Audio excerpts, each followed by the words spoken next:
In this video, I'll be showing you how to upload content, files and information, not directly into the shell, but into your course content area or into your individual content area.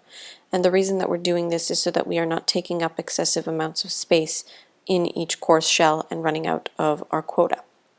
Okay, so the two ways to do this are if you're just getting ready and you want to upload files to have access for later, you can scroll down to the course management section and click on content. And here you will have the name of your course, your username and your content, and then additional content areas.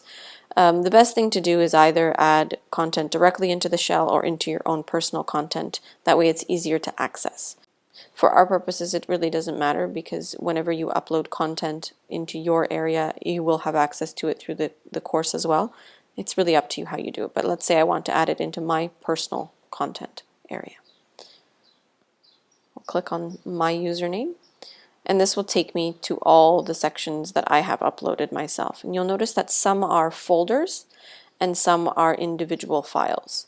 So when you are doing your MMAs, for example, it's probably best if you do all of the marking ahead of time, dump it all into a folder, and then upload the entire folder all at once. That way you don't have to upload individually. You will still have to link individually in each person's feedback shell, but it saves you an extra step. So I'll show you how to upload an individual file and then also how to upload a folder. So in order to upload an individual file, you need to click on or hover over Upload and Upload Files, and then choose a folder. Pardon me, choose a file. Let's say I'm going to do this one, the answer key for the slow video. Okay, and I'm going to press Submit. It will show up in alphabetical order by name, but you can also change by the date edited if it's easier for you to just see the last upload. But automatically it does it alphabetically by name. So with that, once I find my file, I can see that it's here. I don't really need to do anything else with it. It's there, and when I do want to link it to someone's shell or post it on one of the weekly buttons, I can do that. Now let me show you how to upload an entire folder. So first of all, you need to create a zipped version of your folder. I'm going to do this one here. These are the voice recordings for MMA2. Depending on whether you're using a Mac or a PC, it's going to be different. But either way, you're going to right-click, and if you're using a Mac, all you do is press Compress. And for a PC, depending on which version you're using, it will either ask you to zip or compress the file, or you can hover over the Send To option, and from Send To, it will ask you to send to a compressed or a zipped folder, and you would choose that option. So you're either looking for the word compress or zip. Once I do that, it'll take a couple of seconds to process, and I'll get a folder that has a zipper through it. Okay, for a PC, it actually looks like the same folder, but there's a zipper running right down the middle. For a Mac, the icon is a little bit different. Depending on how big each of the files is in the folder, it's going to take a few minutes. But if they're just Word documents, it's very fast. Okay, so now it's done. I can go back here. And the same way that I clicked to upload a file, I'm now uploading a package. It's an entire group of files. I do exactly the same thing. I browse to choose my zipped folder, and I'm looking for the one that has the word, the name of the folder plus .zip next to it. And again, you're looking for that icon with the zipper. When you click Open and Submit, the Blackboard program automatically unzips it, decompresses it so that you have access to each individual file from the folders. So again, that's going to take a couple of seconds just to upload. Okay. So once the zip file has been processed, it'll look like this with just a folder and the original name that you had given to the folder. If I click on the name of the folder, it will open up and I can see all of the files that are in there. And this is actually my first MMA document files that have been uploaded. I just did the upload once and now I have access to all of them, which I can use later on. Once you're ready to actually link items to an individual student's feedback folder, you'd go into feedback,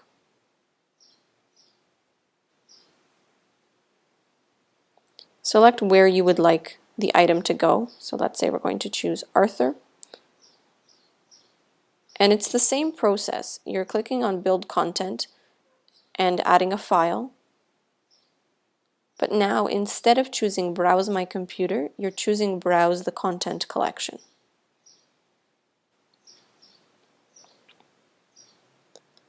Once I'm here, I can access my content and the course content and the other content areas. So I'm going to go to My Content, click on Users and on my username, which will take me to my files. Check and then click on and select Arthur's file. So here we go, here's Arthur. Don't click on the name of the file because it will just simply open it for you on your screen. Select it using the circle and click on Submit. And here it is, I have chosen that file. This is the name, this is how it's going to show up. I want the user to be able to see it, which is automatic. And I usually set things to open in a new window. There seem to be fewer errors that way. And press Submit. And now Arthur has two versions of the same file. The way that a student sees this information is exactly the same whether you have it linked, which is the second one that we did, or whether it was uploaded directly to the page, which is what this one would look like.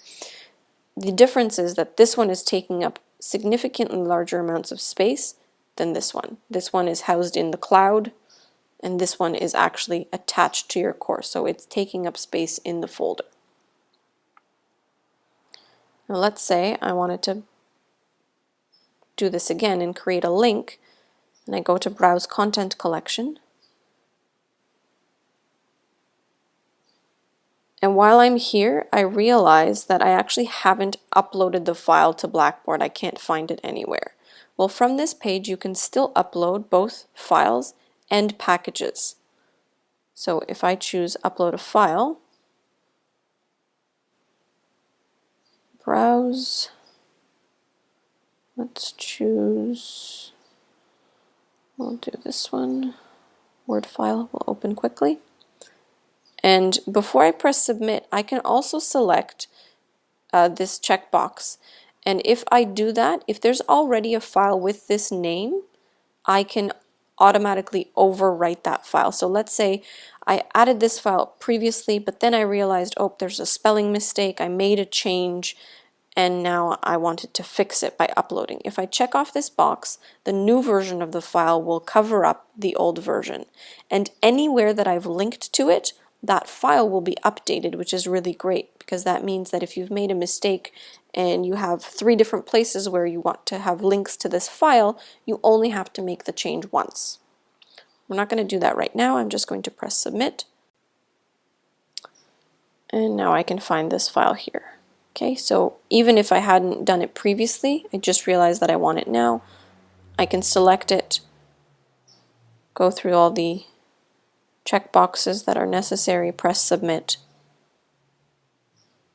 and have access to this file, which is now a link, although it looks exactly the same for the students.